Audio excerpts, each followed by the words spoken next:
FC ครับผมสวัสดี FC อีกครั้งหนึ่งครับผมสวัสดี FC ทุกท่านครับวันนี้มาตามปู่ธุดงค์สายเหนือเนาะงวดที่ผ่านมา227ครับผมเนาะงวดนี้3ตัวจะแตกอีกว่าพี่น้องปุ้มจะว่าหายอีกว่าเนาะคนกำลังเฮ็ดกุฏิ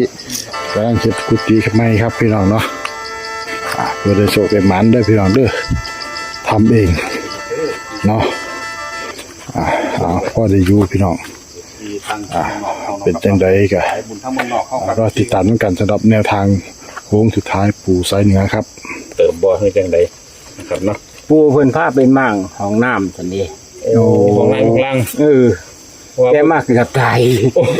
นั่นน่ะเสาอันน่ะ2 ต้นเอาเสาขึ้นมาของน้ำบ่มีคนใส่อยู่ของล่างคนก็เลยว่าไปมั่งออกซะว่าติวิมาออกซะเพิ่นน่ะเมื่อยก็เมื่อยมื้อนั้นเฮ็ดอันนั้นก็แล้วตายใจ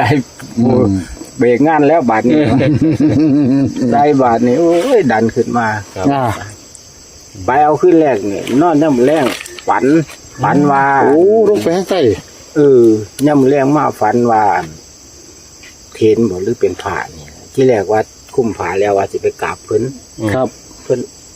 เอ้าอาจารย์ได้เจ้าพรรษาเพิ่นน่ะโอ้ก็บ่หลายแล้วว่ะบ่หากะ6นี่แหละตัวโอ้คือว่าคือถือกันแท้เราอ่ะคือว่าถือกันแท้เราอ่ะวันนี้ก็เลยว่า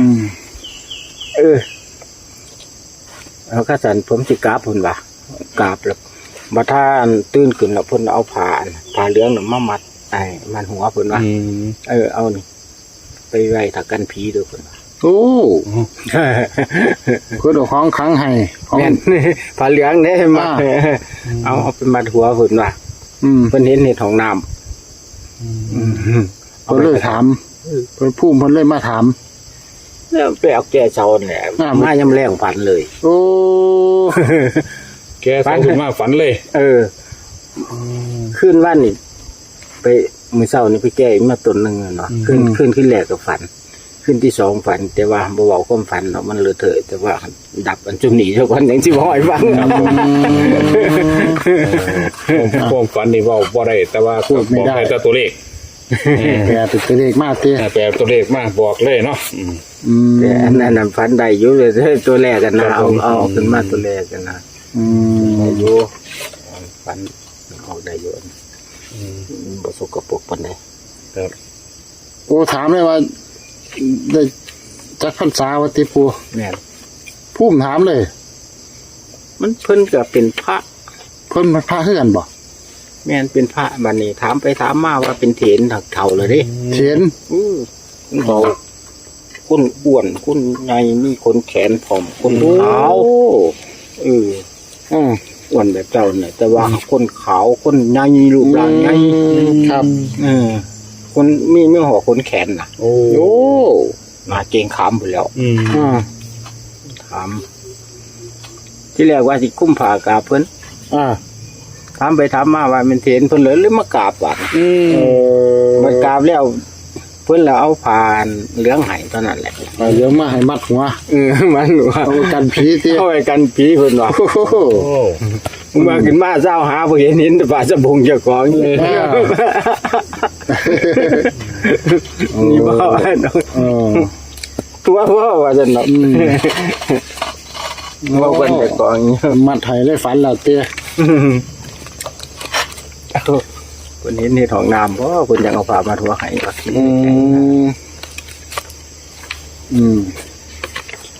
แล้วก็โค้งชุดไทยเป็นอะไรปู่แนวทางงวดที่2พฤษภา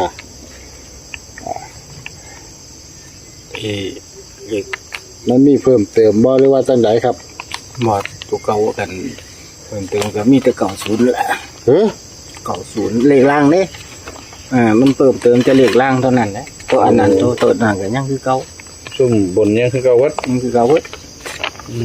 ที่เพิ่มเติมก็มีแต่90นั่นแหละลงมีแต่96มันบ่มีแต่96นะครับ96ขึ้นกับ57ว่านเป็นมาห้องบอกว่านนี่ห้องบอกยังไงปู่90โอ้นั่นแหละ มีตอนนั้นมันจะเป็นบนหรือเป็นล่างอย่างว่า90 ห้องบอกเลย แม่นห้องบอกเลยดิจ้าเลยแล้ว โอ้ มันเป็นล่างบ่หรือเป็นบนหรือเป็นห้องอยู่สูงหั่นน่ะมันก็เลยสงสัย เป็นบนหรือเป็นล่าง ยินเสียงห้องวันๆอยู่ว่าติ ให้มันเช้าเด้ลูกขึ้นมาอุ่นเขา ครับ 90 โอ้นี่ลูกแล้ว ลูกเด้ยามมื้อเช้าเนาะเต็กดึก โอ้ได้ยินเสียงสดๆเลยตัวนี้ เออบ่ได้ฝันติปู บ่ อัน90นี่บ่ได้ฝันเลย บ่ โอ้ อ้าวมีเปิ่มออกมาคือ90ครับพี่ครับผม เท่านั้นแหละ มัน สิเป็นบนหรือเป็นล่างคันว่าเป็นล่างคือสิห้องอยู่สูงแท้ นี่นะ เดี๋ยวเขาเหมือนบางเด็กล้างว่าคือสิห้องอยู่สูงแท้ โอ้ติดเก้านี่เจ้ให้ต่อให้มา96กับ91ด้วยพี่น้องเด้อ เก่าหกกับเก่านึง 96 91 ล่างเนาะ ปูเน้นล่างแต่ว่าล่าสุดนี่ก็คือ90 กับตัวเก่าหั่นล่ะ มาห้องบอก มันบ่หนี้กันไกลดอกตัวเก่าหั่นล่ะแต่บ่เป็นเก่าหนึ่งกับเก่าศูนย์คือว่าหั่นล่ะมันก็ตัวเก่าเลขตัวเดียวกัน คือแต้มน้องแต้ม เก่าศูนย์ ได้ยินคักเลยสิปู บัดนี้สิฝันในความฝันตรงวัดนั้นนะแต่ว่าบ่ทันได้บอก ครับความฝันที่บอกว่าไรนี่บอกได้แต่ตัวเลขมันบ่ปู ตัวเลขก็บอกว่าท่านใดบอกว่าท่านใด เป็นยังไง เจ้ ดาว YouTube ปฏิกัน โอ้แต่ว่าออกช่องได้ก็คือประมาณนี้ ประมาณนั้นละตัวเดียวนั่นละตัวศูนย์นั่นละ พี่น้องเนาะให้มาตั้งแต่ตอนว่าเราจะมาลำเลียงให้ใหม่เด้อพี่น้องเนาะ ครับ ปูให้มา4757ครับ เนาะ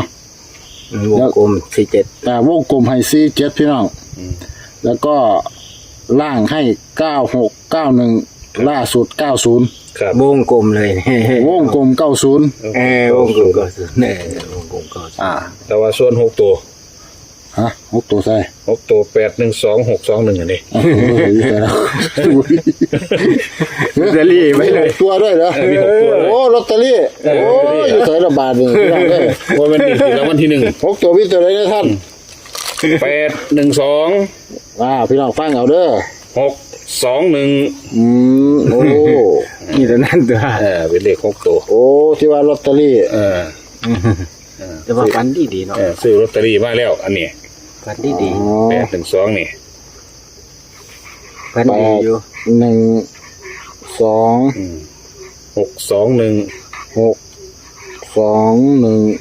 1 จะรับกันเอาเด้อบ่แม่นว่ารางวัลที่1ตลอดเด้อ แต่ว่ามันลงไทย1221นำคือกันเบิดเป็นเลข6ตัวนะครับนะให้มาแต่ต่องวดครับ ว่าเลข2เนี่ยมันอยู่ละเลข2มันนะแต่เงิน2หยังกันละ2เนี่ยมันใกล้8อยู่เด้อมันสิลงขึ้นลงแต้มอยู่หั่น นี่คือประมาณนี้แหละพี่น้องเนาะ ประมาณนั้นแหละ โค้งสุดท้าย ดาวไว้กันได้อยู่ตัวกันสิฟัง ครับผมเดียวสรุปก่อน ประมาณ FC เบิ่งตัวเลขก่อนที่มาอายุ ที่สุขุทุกคนกับผม บางตัวเลขมีเท่านั้น เรียงสายเหนือครับผม โค้งสุดท้ายนะครับแล้ว FC ครับผม2หางคลิปแรกครับที่ผมมี47กับ47กับ52ใบแบ่งกับโยงคนละใบว่าท่านแต่ แคป ชื่อ หน้าจอครับผม แต่812621ออกมานี่เอามาโลครับ ปู ติด ทุ บัตร ด รถ ง เนาะ สายเหนือครับผมเนาะ แคปหน้าจอไว้ครับ FC ครับผม เฮงๆ ครับแน ปั ว ง ทาง ๆทุก ของ ท่านครับ ผู้ ผ ลงสายเหนือ ม ครับ